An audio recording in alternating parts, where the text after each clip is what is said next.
Hello students, हम लेकर आ गए हैं आपके लिए मोस्ट इंपोर्टेंट 35 सीरीज जो कि हम कर रहे थे और अभी तक हम चैप्टर 5 तक डिस्कस कर चुके हैं। आज हमें डिस्कस करना है चैप्टर नंबर 6 को, that is reproduction in animals, मतलब पशुओं में प्रजनन के बारे में हम आज क्वेश्चंस करने वाले हैं। तो चलिए बिना किसी देरी के स्टार्ट करते हैं इस क्लास को और बात करते हैं क्वेश्चन नंबर 1 की। क्या बोलता है हमारा question number 1? Which of the following is a mode of asexual reproduction? निम्नलिखित में से कौन सा अलैंगिक प्रजनन का एक तरीका है? बच्चों, जब हम इस चैप्टर को पढ़ रहे थे तब हमने रिप्रोडक्शन में 2 टाइप्स ऑफ रिप्रोडक्शन के बारे में बात करी थी। First one is asexual and second one is the sexual reproduction. यहाँ पर पूछा गया है कौन सा एक मोड है asexual रिप्रोडक्शन का, मतलब अलैंगिक प्रजनन का मोड पूछा गया है। Fertilisation, budding, copulation, copulation and internal fertilisation, निषेचन, मुकुलन, मैथुन या फिर आंतरिक निषेचन, क्या होगा इसका सही आंसर? तो बच्चों, हमको पता है जो भी हम एसेक्सुअल रिप्रोडक्शन की जब बात करते हैं तो हमें पता है कि उसमें सिर्फ सिंगल पेरेंट की जरूरत होती है और सिंगल पेरेंट से आइडेंटिकल क्या बन जाता है? ऑफस्प्रिंग बन जाता है। मतलब जो भी बच्चा बनेगा वो कैसा होगा? बिल्कुल ही आइडेंटिकल होगा अपने माता पिता के और सिंगल पेरेंट की जरूरत पड़ेगी। तो सिंपल सा इसका आंसर हो जाएगा बडिंग बच्चों, दैट इज मुकुलन, जो कि किसमें प्रेजेंट होता है? क्या एग्जांपल है इसका? हाइड्रा। ठीक है, हाइड्रा में क्या होती है? एक आउटग्रोथ होती है। मैं आपको एग्जांपल के फॉर्म में एक डायग्राम बना के समझा देती हूँ। कुछ इस तरीके का हाइड्रा होता है और उससे इस तरीके का बर्ड फॉर्मेशन होता है। ठीक है, अब ये बर्ड जो है वो सेपरेट आउट होकर दूसरा हाइड्रा बना लेती है, तो इसी तरीके से क्या हो जाता है? एसेक्सुअल रिप्रोडक्शन हो जाता है। क्लियर है? चलिए आगे बात करते हैं क्वेश्चन नंबर 2 की। रिप्रोडक्शन इज एसेंशियल फॉर, प्रजनन किसके लिए आवश्यक है? रिप्रोडक्शन किस चीज के लिए एसेंशियल है? मतलब प्रजनन तो हो रहा है, ठीक है, ये एक एसेंशियल प्रोसेस माना जा रहा है ह्यूमन बींग्स में, एसेक्सुअल बींग्स में भी। तो बताओ ये फिर इंपॉर्टेंट क्यों है? इसका सिग्निफिकेंस क्या है? बेसिकली एक व्यक्ति के विकास के लिए, प्रजातियों की निरंतरता के लिए, श्वसन के लिए या फिर पाचन के लिए, growth of an individual, continuation of the species, respiration या फिर डाइजेशन। तो बच्चों, डाइजेशन एंड रेस्पिरेशन तो बिल्कुल ही नहीं होगा। ये तो हमको पता चल गया कि भाई पाचन या फिर श्वसन के लिए तो इंपॉर्टेंट नहीं है ना रिप्रोडक्शन। एक व्यक्ति का विकास करने के लिए, विकास क्या होता है? ग्रोथ होता है, तो ये भी नहीं हुआ। ठीक है, तो सिंपल सा हमारा क्या आंसर हो जाएगा? कंटिन्यूएशन ऑफ द स्पीशीज, मतलब प्रजातियों का निरंतरता बरकरार रखने के लिए क्या इंपॉर्टेंट है बच्चों? प्रजनन इंपॉर्टेंट है, दैट इज रिप्रोडक्शन इंपॉर्टेंट है। ठीक है, किसी भी स्पीशीज, हमें पता है फॉर एग्जाम्पल मान लो कौन सी स्पीशीज की बात कर रहे हैं हम? ह्यूमन बींग्स की, जो कि हम है। ठीक है, होमो सेपियंस होता है स्पीशीज का नाम। ह्यूमन ने अभी अगर ऑफस्प्रिंग प्रोड्यूस नहीं करेगा, ठीक है, तो क्या कंटिन्यूएशन होगा स्पीशीज का? मतलब आगे जनरेशन बढ़ेगी? नहीं बढ़ेगी। अगर मम्मी पापा ने आपको जन्म नहीं दिया होता तो क्या उनकी जनरेशन आगे बढ़ती? नहीं। तो इसीलिए रिप्रोडक्शन क्यों इंपॉर्टेंट है? क्योंकि प्रजातियों की निरंतरता मेंटेन रहनी चाहिए। क्लियर है? चलिए आगे बात करते हैं क्वेश्चन नंबर 3 की। सेक्सुअल रिप्रोडक्शन इन्वॉल्व्स, लैंगिक प्रजनन में क्या शामिल होता है? एसेक्सुअल में हमको पता चल गया क्या शामिल होता है? सिर्फ एक पेरेंट। यहाँ पर only one parent, two parents, bud formation, cell division only, केवल एक माता पिता, दो माता पिता, कली का बनना या फिर केवल कोशिकों का विभाजन। तो हमें पता है कि टू पेरेंट्स जो होते हैं वो, वन पेरेंट तो इन्वॉल्व नहीं रहता क्योंकि वो एसेक्सुअल रिप्रोडक्शन का पार्ट है। ठीक है ना, वो किसमें आता है? अलैंगिक प्रजनन में आता है, लैंगिक प्रजनन का पार्ट नहीं है। दूसरा है टू पेरेंट्स। तो हमको पता है बच्चों, जब भी सेक्सुअल रिप्रोडक्शन होता है तब हमने पढ़ा है कि हमें क्या मिलता है? एक तो हमें एग चाहिए और एक चाहिए हमें स्पर्म। ठीक है, अब ये किससे आएगा? ये मेल से आएगा स्पर्म, और ये किससे आएगा? फीमेल से आएगा। हमें पता है, ये चीज हमने पढ़ा हुआ है। तो जब हमें दो पेरेंट्स की आवश्यकता होगी, दो माता पिता की आवश्यकता होगी बच्चों, तो वो कौन सा प्रजनन कहलाएगा? लैंगिक प्रजनन, यानी सेक्सुअल रिप्रोडक्शन। तो सिंपल सा आंसर हो जाएगा दो माता पिता। ठीक है, क्लियर है? चलिए आगे बात करते हैं क्वेश्चन नंबर 4 की। In sexual reproduction which cells fuse to form a zygote, लैंगिक प्रजनन में कौन सी कोशिकाएं मिलकर युग्मनज का फॉर्मेशन करती हैं? युग्मनज क्या है? जाइगोट है। ठीक है, जाइगोट क्या होता है और युग्मनज क्या होता है उसके बारे में बात करेंगे, लेकिन कौन सी दो कोशिकाएं हैं जो जाइगोट बना रही है, पहले उसका जवाब दो। Blood cells, nerve cells, gametes या फिर स्किन सेल्स? रक्त कोशिकाएं, तंत्रिका कोशिकाएं, युग्मक या फिर त्वचा की कोशिकाएं? तो अगर सिंपल सा आंसर देखोगे ना, ब्लड सेल नहीं होगा, नर्व सेल्स भी नहीं होंगे, ना ही स्किन सेल्स होंगे।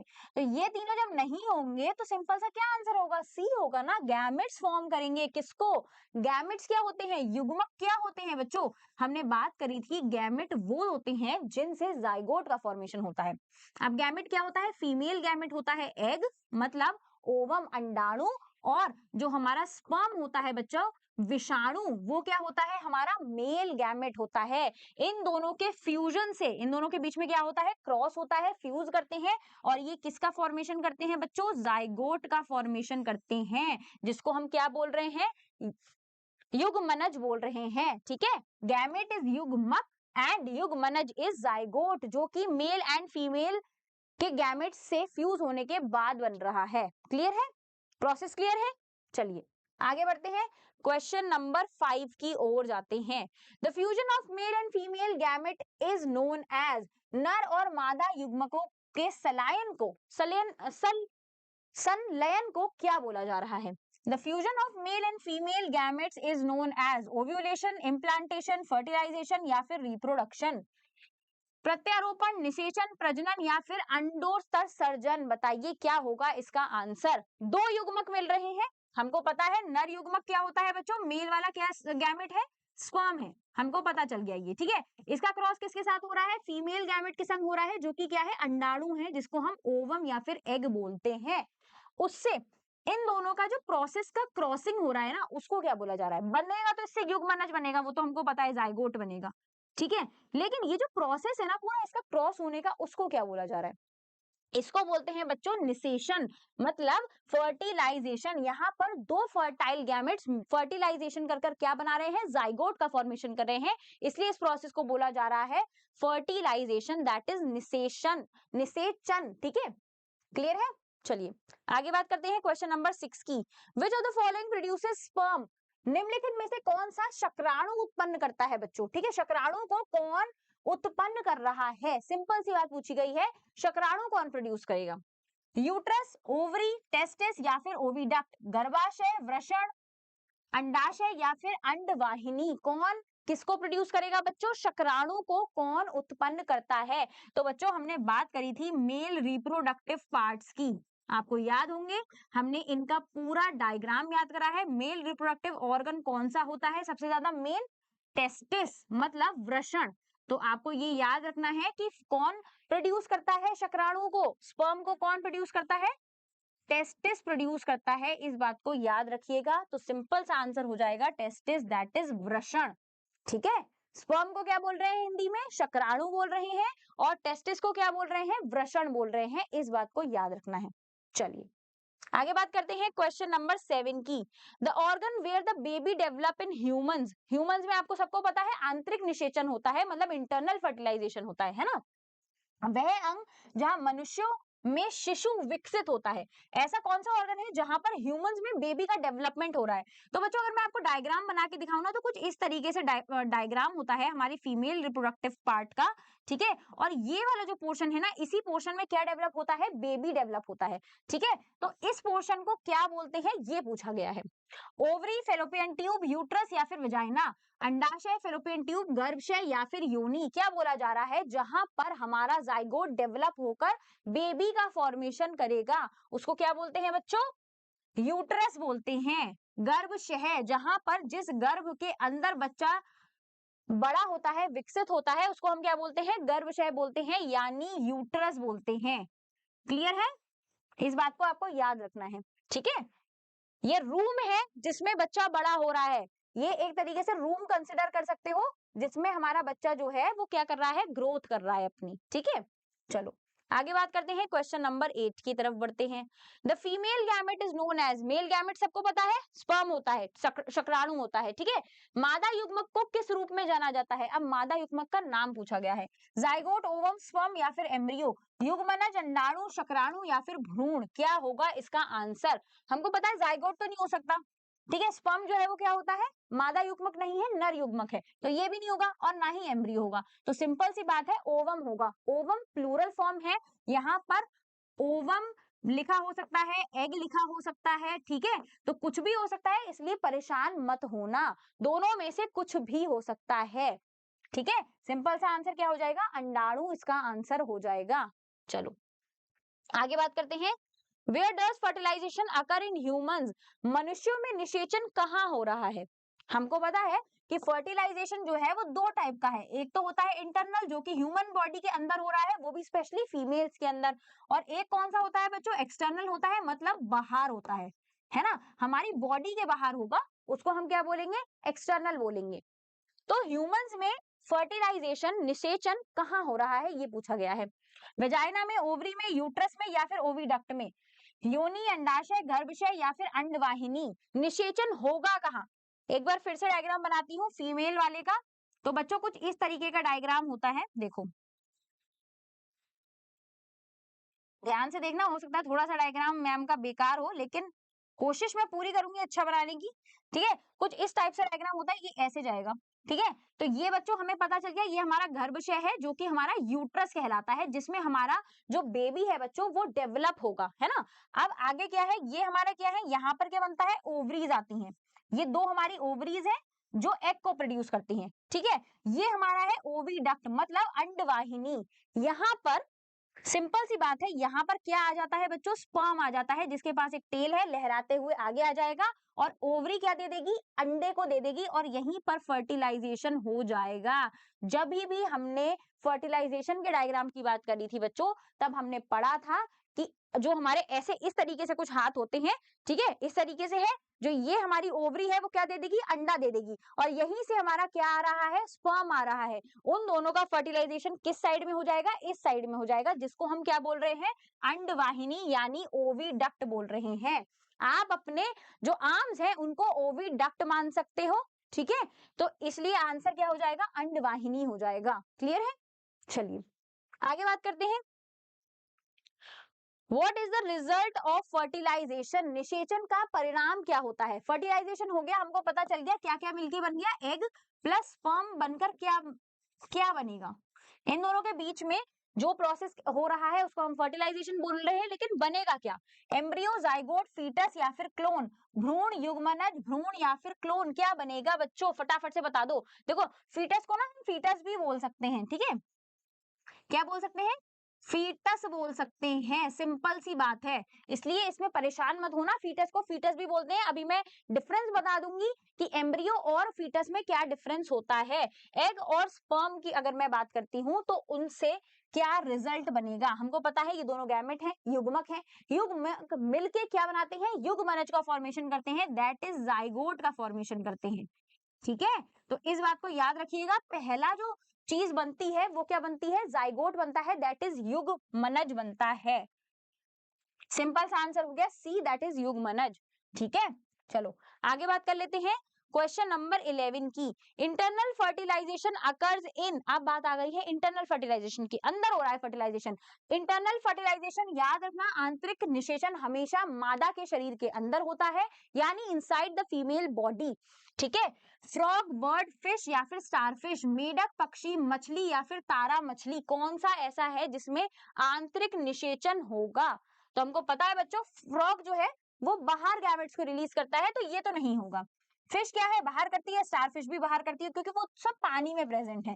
तो अगर ये तीन नहीं होंगे तो सिंपल सी बात है क्या होगा, बर्ड होगा, जिसमें इंटरनल फर्टिलाइजेशन पाया जाएगा। क्लियर है, चलिए क्वेश्चन नंबर 12 की ओर बढ़ते हैं, external fertilisation is seen in, अब क्वेश्चन पूछा गया है उल्टा, बाहरी निषेचन बता दो किस में देखा गया है, काऊ में, फ्रॉग में, हेन में या फिर डॉग में, गाय, मेंढक, मुर्गी या फिर कुत्ता, ठीक है। ऐसा कौन होगा, काऊ फीमेल की बॉडी के अंदर ही होता है, हेन में भी अंदर होता है, ठीक है, और डॉग में भी फीमेल की बॉडी के ही अंदर होता है, तो सिंपल सी बात है ये तीन नहीं होंगे, ठीक है। एक्सटर्नल फर्टिलाइजेशन पूछा गया है, फ्रॉग जो है वो वाटर में अपने गैमेट्स को, अपने स्पर्म को रिलीज आउट करता है बच्चों, इस बात को याद रखना, मतलब जितने भी गैमेट्स छोड़ेगा तो उसका जो बाहर ही होता है जितना भी प्रोसेस होने वाला है, तो सिंपल सी बात है कि फ्रॉग इसका राइट आंसर हो जाएगा। क्लियर है, चलिए आगे बात करते हैं क्वेश्चन नंबर 13 की, the zygote divides repeatedly to form, युग्मनज बार बार विभाजित होकर क्या बनाने की कोशिश कर रहा है, ठीक है। एक सिंपल से डायग्राम के थ्रू समझाती हूं किस तरीके से रिपीटेड डिवीजन होते हैं। देखो बेटा, ये जो है हमारा एक सेल है, एक कोशिका है, ठीक है। आप सबको पता है स्पर्म के पास टेल है, कुछ इस तरीके से स्पर्म दिखाई देता है ना, इसी तरीके से स्पर्म दिखाई देता है। और ये क्या है, हमारा एग है, ये एग है, ये हमारा क्या है बच्चों, स्पर्म हो गया। अब इन दोनों का जब फ्यूजन होता है तब हमारे पास क्या बनता है, जाइगोट, मतलब युग मनज बनता है, जिसमें दो सेल्स होते हैं, किस किसके, एक स्पर्म के और एक हो जाता है किसका, एग का। तो ये जो है वो दो 2n बनता है, ये जाइगोट है। अब ये जाइगोट कंटिन्यूअसली डिवाइड होने के बाद बच्चों क्या बनाता है, इस तरीके का कुछ स्ट्रक्चर बनाता है जिसमें बहुत सारी कोशिकाएं यानी बहुत सारे सेल्स प्रेजेंट होते हैं। कुछ इस तरीके से दिखाई दे रहा है आप लोगों को। ये जो बहुत सारे सेल्स है ना बच्चों, इस वाले स्ट्रक्चर को हम क्या बोलते हैं, एम्ब्रियो बोलते हैं। याद रखना, इसको क्या बोला जा रहा है, भ्रूण बोला जा रहा है। एम्ब्रियो का मतलब है भ्रूण, ठीक है। जब तक हमें बच्चे के सेल में बच्चे के हाथ पैर दिखाई देना स्टार्ट नहीं होते हैं, तब तक जो भी स्ट्रक्चर हमें दिखाई देगा जैसे कि ये एम्ब्रियो कहलाएगा, ठीक है। जाइगोट के बाद तुरंत क्या बनता है, एम्ब्रियो बनता है, ये क्या है, युग्मनज है, दैट इज जाइगोट, याद रखना। उसके बाद बन गया एम्ब्रियो। एम्ब्रियो के तुरंत बाद जैसे ही हमें बॉडी पार्ट दिखाई देने लगेंगे, मतलब शरीर के अंग दिखाई देने लगेंगे, तो वो कौन सा पार्ट कहलाएगा बच्चों, वो फीटस कहलाएगा। सबको याद रखना है, सिंपल सा एक स्ट्रक्चर है, Z के बाद बनेगा ई और ई के बाद बनेगा F, ठीक है। याद रखना, जाइगोट, एम्ब्रियो एंड फीटस, ठीक है। तो अब जाइगोट डिवाइड होकर क्या बनाएगा, एम्ब्रियो बनाएगा, दैट इज भ्रूण का फॉर्मेशन करेगा। क्लियर है, चलिए आगे बात करते हैं, 14 की बात करते हैं। Animals that give birth to young ones are called, वो एनिमल्स जो यंग वंस को जन्म देते हैं, सीधे जो जानवर युवा को जन्म दे रहे हैं, उनको क्या कहा जा रहा है, एक तो अंडे बनाते हैं और एक सीधे बच्चे को पैदा करते हैं, क्या बोला जा रहा है उनको, ओविपेरस, एम्फीबियंस, वीविपेरस या फिर इंसेक्ट्स, अंडप्रजक, उभयचर, जरायुज या फिर कीट, क्या बोला जाएगा बच्चों। तो ओविपेरस, मैंने जब ये टॉपिक पढ़ाया था आपको क्लास में, तब आपको याद होगा मैंने बताया था, ओवी का मतलब समझ लेना अंडा, ठीक है, एंड वीवी का मतलब क्या समझ लेना, बच्चे। तो इस चीज से याद रखो, वीवी का क्या मतलब है, बच्चे, मतलब है बच्चे, इस चीज को याद रखो, एक याद रखोगे अपने आप ही याद रहेगा। ओवी का मतलब क्या है, अंडा, ठीक है, एग। तो आप समझ लो कि ये क्या है, एग का प्रोडक्शन करेंगे, और ये किसको बनाएंगे, ये यंग वंस का प्रोडक्शन करेंगे, ठीक है। आप बिल्कुल नहीं भूलोगे, वीवी का मतलब है यंग वंस और ओवी का मतलब है एग। तो ये क्या बोल रहा है, क्या पूछा गया है, यंग वंस को कौन डेवलप करता है, सिंपल सी बात है, वीवी पेरेंट्स जो होंगे, मतलब जरायु जो होंगे वो क्या प्रोड्यूस करेंगे, यंग वंस को प्रोड्यूस करेंगे इंस्टीड ऑफ एग्स। क्लियर, चलिए आगे बात करते हैं क्वेश्चन नंबर 15 की। आई होप आसान लग रहे होंगे, है ना। चलो क्वेश्चन नंबर 15 की बात करते हैं, which of these is an oviparous animal, आ जाओ भाई, क्या है, इनमें से कौन सा एक अंडप्रजक जानवर है, कौन क्या प्रोड्यूस करेगा, अंडे, एग को कौन प्रोड्यूस करेगा, डॉग, हेन, काउ, एलिफेंट, कुत्ता, मुर्गी, गाय, हाथी, गाय का अंडा खाया है, हाथी का, कुत्ते का नहीं। तो सिंपल सी बात है भाई, मुर्गी जो है हमारी, हेन जो है वो क्या प्रोडक्शन करेगी बच्चों, एग का प्रोडक्शन करेगी, मतलब ये ओवीपैरस एनिमल है, ठीक है। चलो आगे बात करते हैं क्वेश्चन नंबर 16 की। The transformation of larva into adult through a drastic change, एक लार्वा का कठोर परिवर्तन के माध्यम से वयस्क में परिवर्तन क्या कहलाता है। अब सिंपल सी बात है, बडिंग हमको पता है एसेक्सुअल रिप्रोडक्शन का पार्ट है, रिप्रोडक्शन तो खुद ही प्रजनन है, और फर्टिलाइजेशन में एग और स्पर्म जो है वो आपस में मिलकर जाइगोट का फॉर्मेशन करते हैं। तो ये तीन हमारे ऑप्शन नहीं हो सकते। Metamorphosis will be the right answer, मतलब काया को पलटना। लार्वा, लार्वा आपने सुना होगा बच्चों, लार्वा क्या होता है, लार्वा एक ऐसा स्ट्रक्चर है जो कि बटरफ्लाइज एंड फ्रॉग्स में सबसे ज्यादा देखा गया है। कुछ इस तरीके से होता है, देखो मैम बना के दिखा रही है आपको, हंसना मत उस डायग्राम पे, लेकिन होता कुछ ऐसा ही है। इस तरीके की क्या होता है, लार्वा होता है। और आपने बटरफ्लाई देखी है बच्चों, कितनी सुंदर सी बटरफ्लाई हो जाती है, कुछ इस तरीके की, है ना। क्या आपको लगता था कि ये बटरफ्लाई इससे बनी हुई है, इससे बटरफ्लाई बन जाएगी या फिर इससे फ्रॉग बन जाएगा, ऐसा कभी सोचा था, नहीं। मतलब इस लार्वा की तो काया ही पलट गई, लोग कहते नहीं यार इस बंदे की तो काया ही पलट गई, तो एकदम अमीर हो गया है, ऐसा बोलते हैं ना, रिच ऑरा हो गया है इसका तो एकदम, है ना। तो ये क्या है, इस लार्वा का एकदम रिच ऑरा बन जाता है, और ये मेटामॉर्फोसिस के थ्रू होता है। इस पूरे प्रोसेस को क्या बोलते हैं, काया पलट बोलते हैं, दैट इज मेटामॉर्फोसिस, याद रखना, ठीक है। चलो आगे बात करते हैं क्वेश्चन नंबर 17 की। विच of the following undergoes Metamorphosis. अब हमने काया पलट पढ़ लिया, अब एग्जाम्पल की बात कर लेते हैं। मैंने आपको बताया है जेएनवी वालों को इस चीज को याद रख लो, जेएनवी लव्स एग्जाम्पल। मैं यहाँ पर एग्जाम्पल लिख रही हूँ और उसके आगे बना रही हूँ एक दिल, ठीक है। उनको बहुत ज्यादा क्या पसंद है, एग्जाम्पल्स पसंद है, मतलब भर भर के क्वेश्चंस आने वाले हैं एग्जाम्पल से, इसलिए कुछ भी छोड़ देना लेकिन एग्जाम्पल मत छोड़ना, ठीक है। प्यार करते हैं वो लोग एग्जाम्पल से, इसलिए आपसे क्वेश्चन पूछेंगे, लेकिन आप लोग भी पीछे मत हटना क्योंकि हमने आपको सारे एग्जाम्पल्स करवाए हैं, ठीक है। तो कौन सा ऐसा है जो मेटामॉर्फोसिस करता है? ह्यूमन नहीं, नहीं करते, ठीक है। काऊ नहीं करता, लॉयन नहीं करता, तो एग्जाम्पल आंसर क्या हो जाएगा बच्चों? मेढक, ठीक है। क्योंकि लार्वा से जो भी ट्रांसफॉर्मेशन होगा वो मेढक, बटरफ्लाईज वगैरह में होता है, इसलिए वो ही उसके एग्जाम्पल हैं। क्लियर है? चलिए आगे बात करते हैं क्वेश्चन नंबर 18 की। एसेक्सुअल रिप्रोडक्शन इन्वॉल्व्स अलैंगिक प्रजनन में शामिल है क्या? एसेक्सुअल रिप्रोडक्शन में क्या शामिल होता है? गैमेट का formation, fertilisation, one parent both male and female, युग्मक का निर्माण, निषेचन, एक माता पिता या फिर नर और मादा दोनों। एसेक्सुअल रिप्रोडक्शन हमको पता चल गया एक ही बंदे से होगा, ए मतलब एक, ठीक है। तो यहाँ पर क्या है, सबसे पहली चीज है हमें तो वन पेरेंट चाहिए। अब अगर मैं सिर्फ हमें नहीं पता होता कि वन पेरेंट चाहिए तो कैसे इस क्वेश्चन को सॉल्व किया जा सकता था? गैमेट फॉर्मेशन, गैमेट्स कहाँ बनेंगे? मेल और फीमेल दो के गैमेट्स होते हैं ना, तो नहीं बन सकते क्योंकि इसमें तो एक ही को चाहिए, ये नहीं होगा। फर्टिलाइजेशन होगा ही नहीं क्योंकि दो लोग नहीं है। बोथ मेल एंड फीमेल तो हो ही नहीं सकता, तो सिंपल सी बात है कि क्या हो जाएगा? वन पेरेंट, मतलब एक माता पिता चाहिए होते हैं, किसके लिए बच्चों? अलैंगिक प्रजनन करवाने के लिए, ठीक है। चलो आगे बात करते हैं क्वेश्चन नंबर 19 की। Example of an organism showing asexual reproduction. आप फिर से एग्जाम्पल आ गया, देखा जेएनवी वालों को पसंद तो है। Example of an organism showing asexual reproduction, ऐसा कौन सा ऑर्गेनिज्म है, ऐसा कौन सा उदाहरण होगा, ऐसा कौन सा जीव है जो अलैंगिक प्रजनन को शो करता है? फिश, ह्यूमन, अमीबा या फिर फ्रॉग, मछली, मनुष्य, अमीबा या फिर मेढक। तो हमको पता चल गया फ्रॉग तो भैया इंटरनल नहीं एक्सटर्नल फर्टिलाइजेशन करता है, और फिश और ह्यूमन क्या है? फिश जो है वो एक्सटर्नल फर्टिलाइजेशन करती है और ह्यूमन जो है वो इंटरनल फर्टिलाइजेशन करता है, मतलब ये सब सेक्सुअल रिप्रोडक्शन कर रहे हैं, इनको मेल एंड फीमेल दोनों की जरूरत है। लेकिन जो हमारा अमीबा है ना बच्चों, अमीबा क्या करता है? खुद से रिप्रोडक्शन कर सकता है, मतलब खुद से प्रजनन कर सकता है भाई, खुद से क्या बना लेगा? अमीबा कुछ इस तरीके का होता है, ठीक है। तो अमीबा क्या करता है ना, अमीबा खुद से डिवाइड होके मतलब दो स्ट्रक्चर बना लेगा कुछ इस तरीके के, ठीक है, इस तरीके का, और फिर उसके बाद सेपरेट आउट हो जाएगा और दो स्ट्रक्चर्स को फॉर्म कर लेगा, कुछ इस तरीके का बन जाएगा, मतलब एसेक्सुअल रिप्रोडक्शन करने में काबिलियत रखता है। मतलब मैं क्या है, मैं अकेले भी प्रजनन कर सकता हूँ, किसके थ्रू? बाइनरी फिजन के थ्रू।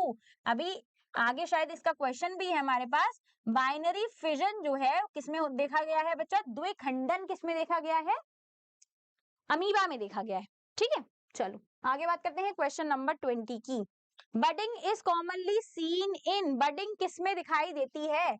बताओ फटाफट से, मुकुलन आमतौर पर किसमें दिखाई देता है? ये अभी हमने पढ़ा था, मैंने बताया था बडिंग किसका एग्जाम्पल है? हाइड्रा का। हाइड्रा किससे रिप्रोड्यूस करता है? इस बात को याद रखना, हाइड्रा रिप्रोड्यूस करता है बडिंग के थ्रू। मुकुलन मतलब बर्ड का फॉर्मेशन करेगा, कुछ इस टाइप से होता है, ठीक है, और उसके साथ ऐसे पेरेंटल ग्रोथ हो जाती है एक बर्ड का, ठीक है, मुकुल बन जाती है, साथ में ये बर्ड जो है वो अलग हो जाती है और ये अलग डेवलप हो जाता है, इसी तरीके से हाइड्रा बडिंग करता है। क्लियर है? चलिए आगे बात करते हैं क्वेश्चन नंबर 21 की। In binary fission the parent cell, binary fission में, बाइनरी फिजन में बाइनरी विखंडन या फिर द्विखंडन बोल सकते हैं बच्चों, जनक कोशिका क्या करती है? Forms the word split into two, form spore, multiplies externally, Mukul बनाती है, दो में विभाजित हो जाती है, बीजाणु बनाती है या फिर बाहरी रूप से गुणा होती है।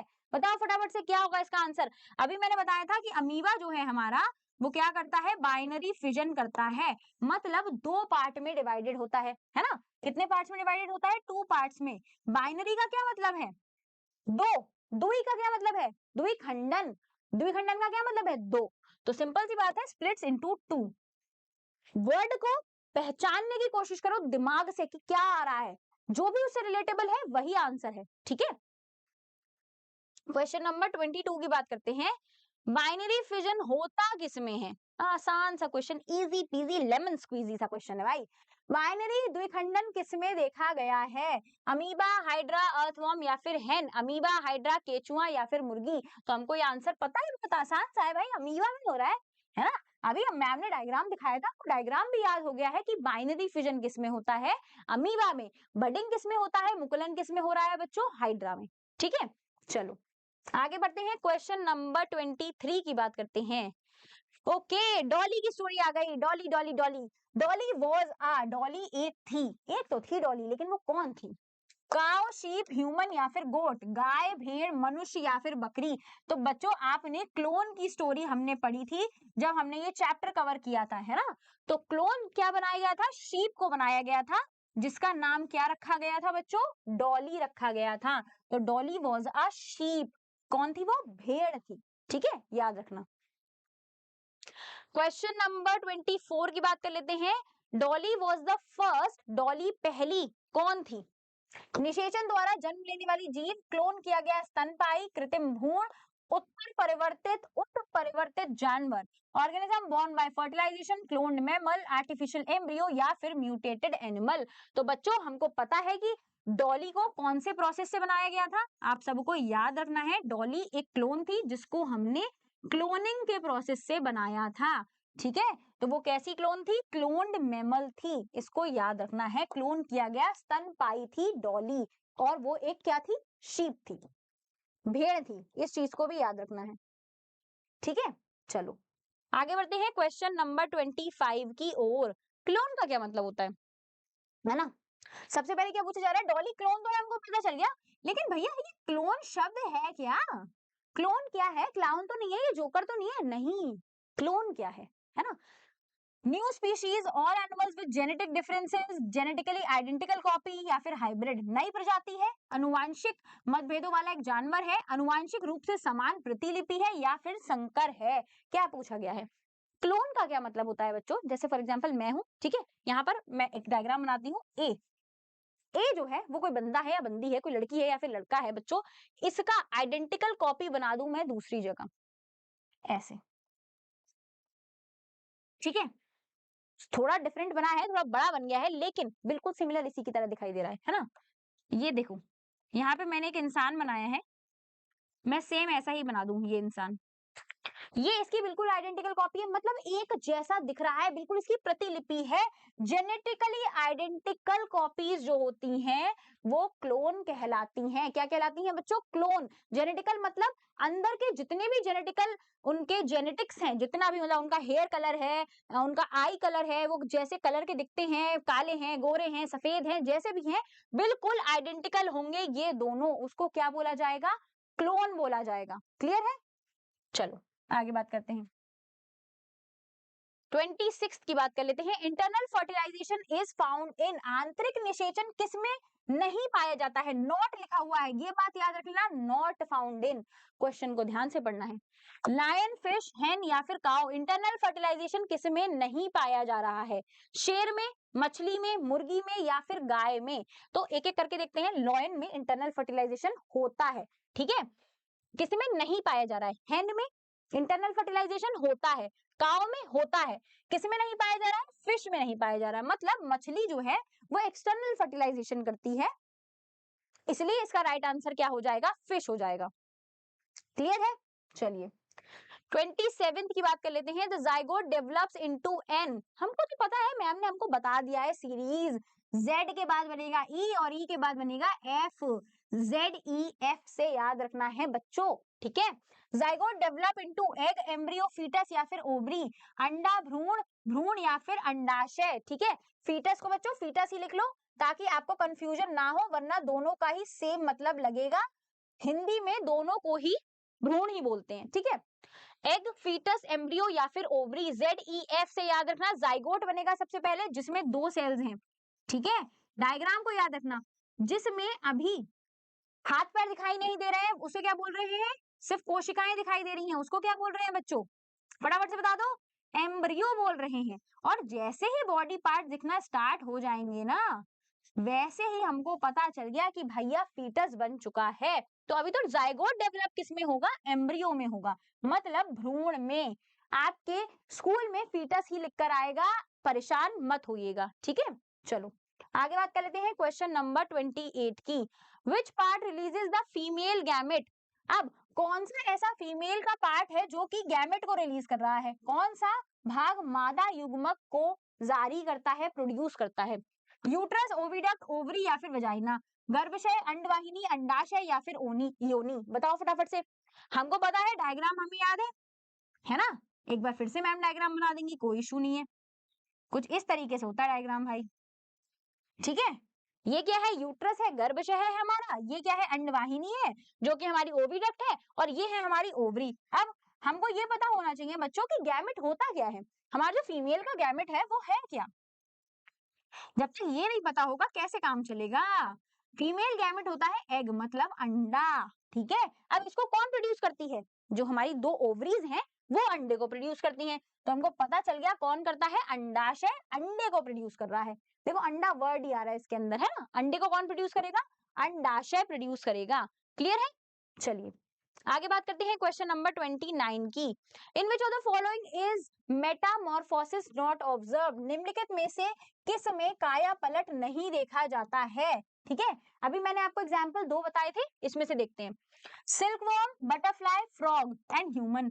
रेशम का कीड़ा, मनुष्य, तितली या फिर मेढक। इस बात को याद रखना, जिसकी भी लाइफ साइकिल में लार्वा बनेगा, ठीक है। कुछ इस टाइप का स्ट्रक्चर जो मैंने आपको बना के दिखाया था बच्चों, जिस भी स्ट्रक्चर में, जिसकी भी लाइफ साइकिल में कुछ इस टाइप का स्ट्रक्चर बनेगा, और उसके बाद चाहे वो बटरफ्लाई बन जाए, ठीक है, सुंदर सी बटरफ्लाई, ठीक है, या फिर वो फ्रॉग बन जाए, या फिर वो सिल्क वॉर्म बन जाए बच्चों, तो वो क्या हो जाएगा, मेटामॉर्फोसिस कर रहे होंगे। तो सिंपल सा आंसर हमारा हो जाएगा सी, क्योंकि मनुष्यों में काया पलट नहीं होती है, मेटामॉर्फोसिस का प्रोसेस नहीं होता है। क्लियर है। चलिए आगे बढ़ते हैं क्वेश्चन नंबर 38 की ओर। Which of these grows directly into adult after birth. कौन से ऐसे प्राणी हैं भाई, कौन से ऐसे अडल्ट हैं जो डायरेक्टली अडल्ट में बन रहे हैं बर्थ के बाद। इनमें से कौन से जन्म के बाद सीधा वयस्क में विकसित होते हैं, सीधे वयस्क बनेगा, सीधे अडल्ट बनेगा, कुछ और नहीं बनेगा। बटरफ्लाई, ह्यूमन बेबी, फ्रॉग या फिर सिल्कवॉर्म। तो हमको पता है कि ये सब तो है, वो पहले लार्वा बनाएंगे और उसके बाद किसका फॉर्मेशन करेंगे, अडल्ट का फॉर्मेशन करेंगे। लेकिन जो ह्यूमन बेबी है वो डायरेक्टली किसमें फॉर्म होता है बच्चों, अडल्ट बनाता है। यहाँ पर वो किसका फॉर्मेशन नहीं करता है, लार्वा का फॉर्मेशन नहीं करता है। इसलिए इसका डायरेक्ट आंसर क्या हो जाएगा, मनुष्य शिशु। क्वेश्चन नंबर 31 की बात कर लेते हैं। Budding and binary fission are. मुकुलन और बाइनरी विखंडन या फिर द्विखंडन किसका एग्जाम्पल है, binary fission and fusion. Binary fission and budding किसका एग्जांपल है, टाइप्स ऑफ क्लोनिंग है, फॉर्म्स ऑफ फर्टिलाइजेशन है, सेक्सुअल रिप्रोडक्शन का पार्ट है या फिर एसेक्सुअल रिप्रोडक्शन का पार्ट है। क्लोनिंग के प्रकार है, निषेचन के रूप है, लैंगिक प्रजनन है या फिर अलैंगिक प्रजनन है। बता दो फटाफट से। क्लोनिंग तो नहीं है। फॉर्म्स ऑफ फर्टिलाइजेशन कौन कौन से होते हैं, आंतरिक और बाहरी, नहीं है। सेक्सुअल रिप्रोडक्शन है, नहीं है। तो सिंपल सी बात है कि ए सेक्सुअल रिप्रोडक्शन है, दैट इज अलैंगिक प्रजनन। मतलब इसमें एक ही पेरेंट चाहिए होता है और वो अपनी जेनेटिकल आइडेंटिकल कॉपी बनाता है, ठीक है। Hydra, budding, amoeba, binary fission that is द्विखंडन, याद रखना, ठीक है। क्वेश्चन नंबर 32 की बात करते हैं। Which one is not a method of asexual, asexual reproduction का मेथड नहीं है। इनमें से कौन सा अलैंगिक प्रजनन का तरीका ही नहीं है, बडिंग, बाइनरी फिजन, फर्टिलाइजेशन या फिर क्लोनिंग। मुकुलन, बाइनरी फिजन, निषेचन या फिर क्लोनिंग। तो बच्चों हमको पता है बडिंग जो है वो एसेक्सुअल रिप्रोडक्शन है, बाइनरी फिजन भी एसेक्सुअल रिप्रोडक्शन है, यहाँ पर नॉट पूछा गया है ना, कौन सा नहीं है। क्लोनिंग एसेक्सुअल रिप्रोडक्शन का पार्ट है, ठीक है। तो सिंपल सी बात है, हमको पता है कि निषेचन में हमको क्या चाहिए, बोथ पेरेंट्स चाहिए। क्या चाहिए हमको, दोनों पेरेंट्स चाहिए निषेचन कराने के लिए, मेल एंड फीमेल गैमेट्स, ठीक है। चलो आगे बात करते हैं क्वेश्चन नंबर 33 की। विच वन इज वीवी पेरस। वीवी मतलब बच्चे। इनमें से कौन जरायुज है, मुर्गी, छिपकली, गाय या फिर मछली। हेन, लिजार्ड, काऊ या फिर फिश। हेन अंडे देती है, लिजार्ड अंडे देती है, फिश अंडे देती है। सिंपल सा आंसर है काऊ, बच्चे को पैदा करती है, मतलब बछड़ा बनाती है। काऊ क्या बनाती है, याद होगा बचपन में पढ़ा है, काफ बनाती है ना, बच्चे को पैदा करती है। ठीक है, वीवी का क्या मतलब है, बच्चे हैं। चलो क्वेश्चन नंबर 34 के बारे में बात कर लेते हैं फटाफट से। सेकंड लास्ट क्वेश्चन है, which group has only oviparous animals. देखो इस टाइप के क्वेश्चंस भी आ सकते हैं, आपको ग्रुप दे दिया जाएगा, आपको आइडेंटिफाई करना है। याद रखना ओवी का मतलब क्या है, एग है, अंडा। कौन अंडे को पैदा करेगा, स्नेक, डॉग, फिश। स्नेक अंडे को पैदा करेगा, फिश भी करेगी लेकिन डॉग नहीं करेगा। बर्ड, फ्रॉग, फिश, बर्ड अंडे देगी, फ्रॉग भी अंडे को देगी और फिश जो है वो भी अंडे देगी। तो हो सकता है कि ये वाला हो, लेकिन हमें आगे के भी चेक करने हैं। काउ नहीं देगी, डॉग नहीं देगा, कैट नहीं देगी, एलिफेंट, बैट और कैट ये भी नहीं देंगे। तो हमारा सिंपल सा आंसर क्या हो जाएगा बच्चों, बी हो जाएगा। पक्षी, मेढक और मछली क्या है, ओविपेरस एनिमल है। पक्षी भी अंडे देता है, मेढक भी अंडे देता है और मछली भी अंडे देती है। तो हमारा सिंपल सा आंसर क्या हो गया, बी हो गया। ठीक है, अंड प्रोजेक्ट जानवर के बारे में बात करनी थी। ठीक है, question number 35 and the most important question, last but not the least, इसको डबल स्टार मार्क कर रही हूँ। How many chromosomes are present in the human zygote. एक मानव ह्यूमन के अंदर कितने गुणसूत्र मौजूद होते हैं बच्चों। ठीक है, तो हमको पता है क्रोमोसोम क्या है, क्रोमोसोम वो गुणसूत्र होते हैं जिनमें हमारी सारी इंफॉर्मेशन प्रेजेंट होती है। ठीक है, एक सेल के अंदर फॉर एग्जाम्पल मान लो ये हमारा क्या है, एग है, मतलब अंडा है जो हमें किससे मिला है, फीमेल से मिला है। इस बात को याद रखना। ठीक है, अंडे में कितने क्रोमोसोम्स प्रेजेंट होंगे, इस चीज को याद रखना है, 23। ठीक है, क्योंकि ये कितना होता है, एन होता है और एन की वैल्यू ही है 23। अब जब एन और एन मिलता है, 23 और 23 मिलता है स्पर्म से, शुक्राणु, ठीक है, से मिल जाएगा, तब इज इक्वल टू कितना बनाएगा, 46 बनाएगा। और इसको हम 2n से भी रिप्रेजेंट करते हैं और ये क्या बनाता है, जाइगोट बनाता है। ठीक है, इसलिए जाइगोट के अंदर हमेशा 46 क्रोमोसोम्स होते हैं, 23 का पेयर प्रेजेंट होता है, इसलिए हमारा सिंपल सा आंसर हो जाएगा 46। हाउ मेनी क्रोमोसोम पूछा गया है, पेयर नहीं पूछा गया है। ठीक है, इसलिए आंसर क्या हो जाएगा, 46। ठीक है, चलो क्लियर है। तो ये थे हमारे कुछ टॉप 35 क्वेश्चंस जो कि रिलेटेड थे आपके चैप्टर नंबर 6 से, that is reproduction in animals. ठीक है, आई होप आपको ये क्लास समझ में आई होगी और मजेदार लगी होगी। इसी तरीके से आगे के भी क्वेश्चंस करेंगे, और अगर आप अभी भी संतुष्ट नहीं हो और बहुत ज्यादा क्वेश्चंस करना चाहते हो तो आप हमारी बुक को परचेज कर सकते हो, जो कि स्पेशली वेदा अकेडमी की तरफ से जेएनवी के लिए बनाई गई एकदम कंबाइंड एंड मजेदार बुक है। क्लास 6 के लिए भी अवेलेबल है और क्लास 9 के लिए भी अवेलेबल है। फटाफट से ऑर्डर कर लो, वेदा अकेडमी के एप्लीकेशन पे जाके भी कर सकते हो, और साथ ही साथ वेदा अकेडमी के एप्लीकेशन आपको बहुत ही जल्दी free all India mock test का फीचर अवेल करने वाला है, जो कि आपको फ्री में मिलने वाला है, जिसमें आप अपनी लाइव रैंकिंग को देख सकते हो। जो भी स्टूडेंट्स आपके साथ जेएनवी की तैयारी कर रहे हैं वो उसमें कंपीट करेंगे और आपको अपना लीडर बोर्ड दिखाई देगा। साथ ही में वेदा अकेडमी के एप्लीकेशन में आपको बहुत सारे प्रैक्टिस क्वेश्चंस करने का मौका मिलता है, एक्सपर्ट डाउट सॉल्विंग मिलती है जो कि एकदम फ्री है, चाहे वो बच्चे एनरोल्ड हो या फिर नॉन एनरोल्ड हो, सबके लिए ही वो फ्री है और वो लाइफ टाइम फ्री रहने वाला है। कोई भी फ्री चीज होती है ना, मैं तो उसे कभी नहीं छोड़ती हूँ, मैं चाहती हूँ कि आप भी ना छोड़ो, इसलिए फटाफट से डाउनलोड कीजिए वेदा अकेडमी के एप्लीकेशन को और इस बुक को परचेज कर लो, बिकॉज बहुत बेनिफिशियल है। ठीक है, इसी के साथ जो बच्चे हमारे साथ तैयारी करना चाहते हैं उनका बहुत स्वागत है वेदा अकेडमी में, क्योंकि हम आपके लिए ले आए हैं बच्चों एक क्रैश कोर्स बैच जिसका नाम है लक्ष्य बैच। लक्ष्य क्या, लक्ष्य है हमारा जेएनवी लक्ष्य है। सिंपल सी बात है भाई, जेएनवी को क्रैक करना है किसी भी तरीके से, तो फटाफट से लक्ष्य बैच को ज्वाइन कर लीजिए, जो कि 18 अगस्त से स्टार्ट होने वाला है। आपको मिलने वाले हैं एकदम टॉप एजुकेटर्स जो आपको इस बैच में पढ़ाने वाले हैं। फटाफट से देख लेते हैं, हिंदी और इंग्लिश दोनों मीडियम के लिए है, 18 अगस्त से स्टार्ट होगा, और कक्षा 7वीं और 8वीं में पढ़ रहे बच्चों दोनों के लिए है, और बहुत ही छोटा सा प्राइस है इसका, जो कि होने वाला है 5499 का। बहुत सारे बेनिफिट्स मिलने वाले हैं, तुरंत कस्टमर केयर पे कॉल करके आप इसके सारे फीचर्स को जान सकते हो और इसमें एनरोल कर सकते हो। हम मिलेंगे नेक्स्ट क्लास में, तब तक के लिए be safe and be healthy.